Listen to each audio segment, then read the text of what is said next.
আসসালামু আলাইকুম বন্ধুরা। এখন বাজে আমি দেখাচ্ছি, দেখেন 1:26 বাজে।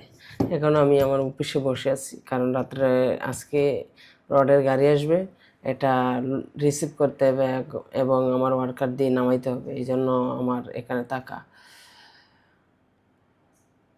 এই জন্য মশা যে কত কামড়াচ্ছে কি বলবো।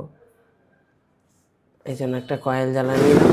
এই দেখেন, একটা কয়েল, এটা হলো আমার প্রিন্টার, এটা চার্জার, আর এই যে আমার পিসি। এখনো পর্যন্ত আমি অফিসেই আছি। রডের গাড়ি রিসিভ করার পর আনলোড করা হলে তারপর আমার বাসায় যেতে হবে। এ পর্যন্ত আমার এখানেই থাকতে হবে। ওয়ার্কার সবাই রাখছি, আমি 16 জন ওয়ার্কার রাখছি 16 টন রডের জন্য।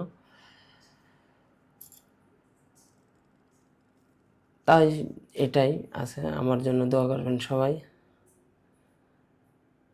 এবং আপনাদের যাতে সবসময় এভাবে ভিডিও দিতে পারি, সবসময় আমাকে একটু সাপোর্ট করবেন। ধন্যবাদ সবাইকে। আসসালামু আলাইকুম।